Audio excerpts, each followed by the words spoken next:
pain and knee injury is today's topic. This was my knee after an e-scooter accident, and this was me 5.5 weeks later. CrossFit, tennis, yoga, dancing. Usually, the tibial plateau fracture would take about 10 to 12 weeks minimum, but with my doctor's permission, I was able to get back to activity faster. So I don't care if you have an ACL, an MCL, a broken bone, a broken leg, anything under the sun that happened to your leg, these exercises are going to be perfect for you because we're going to start with a knees over toe movement exercise, which I will go into a little bit of a different theory of why it's going to be a bit special for you. Then we're going to go into an air quotes mobility exercise, and I use air quotes because for me, mobility is going into the neurological tightness of your injury or of your tissue, so you get automatic results. And the third one is going to be the Japanese sitting position, so actual flexibility in a sitting position. Now, the nice thing about this is I will scale all of them so they work for you. It doesn't matter where you are among your rehab journey, your pre-surgery journey, your post-surgery journey, or just your lack of flexibility or over-flexibility. There will be a scaled version where all of you can do these exercises and find a way that they will help you increase whatever you need to increase. I had a quick note before we get to the exercises. First of all, thank you for trusting me with your injury and pain. And second of all, if you're a dancer, please check out the Unbreakable Dancer. If you are just trying to get back to living a pain-free life, my Unbreakable Body program is amazing. And if you suffered a terrible knee injury, the Tibial Plateau Fracture Solution was made for you and your knee. Thank you again for your support. Now let's get back to those exercises. So the first exercise is just bringing your knees over your toes and allowing your heels to pick up. Now, if anyone's looking very closely, it's a little bit off the carpet here. I would suggest making sure it's a flat surface. This is more of a filming issue than anything else. But as you can see, I am not going all the way forward to where my technique is where my technique is failing, so to speak. What I'm doing is I'm just going where I can easily control this motion. Now, do I believe with the knees over toes that this is strengthening all these different muscles within my leg? 100% I do. However, my analogy with scar tissue is that a lot of times it's like a rubber band. So if we have short rubber bands and we want to break the rubber bands because this is the scar tissue, we want the lymphatic system to take back up, but in order to do this, we need to break that adhesive tissue. Well, then normal motions, just moving the knee, is going to break those small pieces of scar tissue. However, if we start to have longer pieces, the only way in which we can break that scar tissue up is by stretching that rubber band until it breaks. And so if you imagine that when I go into these knees over toes position, look at the angle that I'm getting in my knee. That means the more I go forward, yes, I am strengthening the muscles, my popliteus, my anterior tibialis, my hamstrings, my calf, my soleus, everything under the sun within the leg, of course, is getting stronger. But we're also moving the knee in a position where we're forcing that scar tissue to really become stretched and possibly, hopefully, break.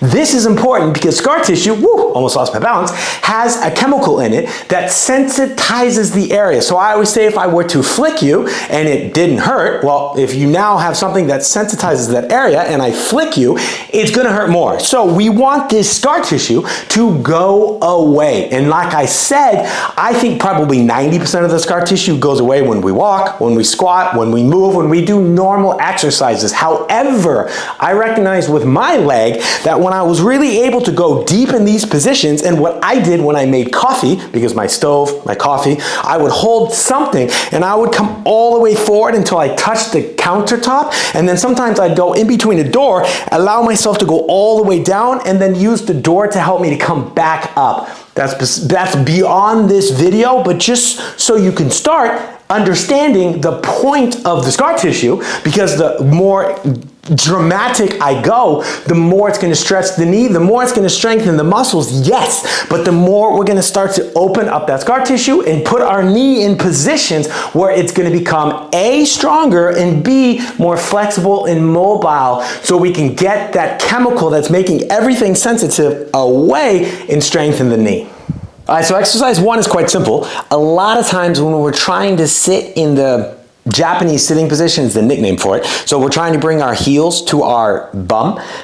We actually feel more of the pain in the crevice of our knee. So because of that, this is an amazing exercise to just kind of open up. I like to call it kind of the highway to hell, because you have your hamstrings that drop down, you have your calf that comes up, but then you have your popliteus muscle, which is actually the muscle that unlocks the knee just like that, directly inside your knee. So a lot of times it's either the fascia between all three of those muscles kind of getting jacked up or tacked down, if you will, that just needs to be released, or it's one of the specific muscles, and instead of trying to figure out which one it is, we can just work all of them. So as you see, I am not lifted up like this at all. I'm literally just turning my leg. You can see hopefully maybe in the second camera right there. If this is too easy and you need a little bit of pressure on it, what you can do is cross your leg like this, and if you want a little bit more, you can then, if you have the mobility, you can either A, have a friend push down on your leg so they could push in this direction, or what you could do is just cross your leg like this, because that's going to then give it a little bit more weight, and you can find different areas in which you can feel that the tightness, or it's more uncomfortable basically. And what you can also do is you can scoot from the butt. Now, realize this is not wrong. However, if I lift my butt up, my triceps are going to get very tired very fast, and it doesn't matter how fit you are. So what I like to do is I kind of think about like the bear scratching his back against a tree, and that's literally the motion that I'm using. So my butt stays on the ground, and this allows me to just move very smooth and very slow and focus on that one little area that I want to open up. Now, because this is my surgical leg, sometimes when I get into a specific area right here, it shoots a little bit down to my toes. This is one of your nerves.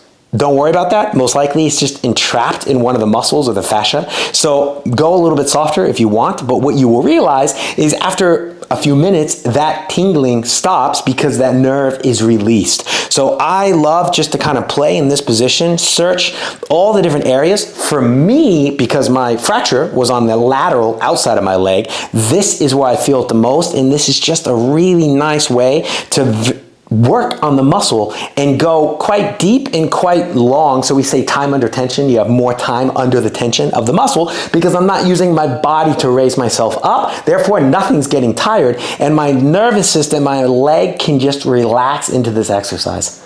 All right, now in this assisted Japanese sitting position, we have a few different options. One, you can always grab a bigger foam roller. And two, you see I'm kind of shaking or rocking back and forth because this also ends up being an amazing foam rolling exercise on wherever the foam roll is working. So right now it's a little bit more on my lower calf and Achilles, but I can also bring it higher up-ish. Let me see. Hey. Like that, and then that allows me to sit actually quite high. So I had a client on mine yesterday that was not able to sit in this position. She also had a tibial plateau fracture, and the nice thing with this is not only does it work on the calves, I can feel that from dancing last night, but it allows me to sit in a much higher position when sitting like this is not possible. Now, something that's very interesting is no matter where you start, and I'll explain this ball in a second, as you start to do this and your body starts to relax, you might recognize that, let's say my right leg was broken, you're shifted a little bit to one side. What will start to happen is as the muscle starts to relax, you start to sit more evenly. So before you go farther down in this exercise, I'd rather you focus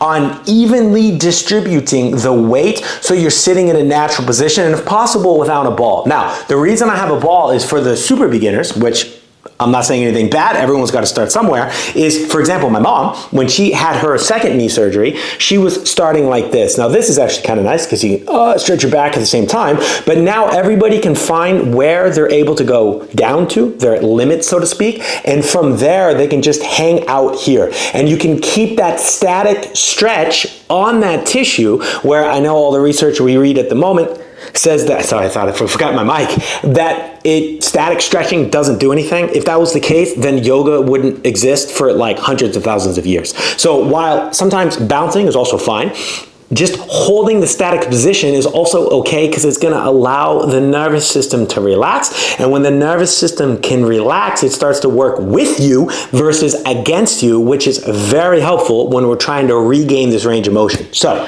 now I'm going to go back to this. I'm going to drop the ball. And from here, what I want to try to do, Oh yeah, it's just relax, and the more I sink into it, it's gonna be a little bit painful here because it's gonna be now like a mobility or a massage exercise, which is also fantastic. And then, if I can, I want to see if I'm able to get back in this position. A final note on this position is, maybe in this camera you see it better, you can turn your heels out to go a little bit deeper, but in general, I think whoever made us, the God, Jesus, Allah, whatever, whoever built us, I think was quite clever because the heels just happen to hit the ischius tuberosity, so the butt bone basically, and we have this nice braking mechanism. So if you're able to go all the way down, also bouncing like this is never a bad idea because this helps really kind of open up the capsule and the fascia of the entire knee, ankle, and not so much the hip area, more the knee and the ankle. So this is a great way to kind of rock back and forth, bounce. If you're not able to get there, no worries. You got the foam roll and you got the ball, but the goal, and you can even use the ball to kind of assist some of your body weight if you would like, but the goal is to, sure, sit like this, but remember the natural sitting position is going to be more like this. And actually, for extra credit, I'll scoot a little bit more forward. You can even start to lean back and open up your knees if you want. I suppose always I can't thank you enough for taking the time not only to watch my video, but to trust me with your pain. That is one of the biggest compliments that anyone can give me, especially in social media when you've truly never even met me. With that being said, if this video helped, please check out my online programs. They all have a free 7 or 10-day trial period where you literally only need an email address, no credit card, nothing, no blood, no child. You don't have to give me a goat. Nothing is needed. And they work.